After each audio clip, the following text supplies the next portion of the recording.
How to fix the ear speaker not working on Android. This tutorial shows you how to test and troubleshoot your earpiece directly on your device. First, open the Settings app on your Android device and make sure your call volume is turned all the way up by going into Sounds and Vibration and checking the volume levels. After that, go back to your home screen and open the Phone app.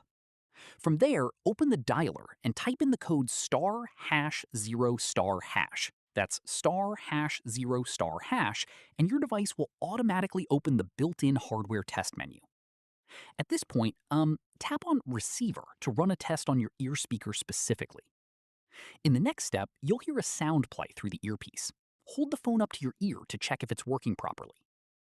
Following this, if no sound comes through during the test, it confirms that the ear speaker has a hardware issue and may need to be repaired.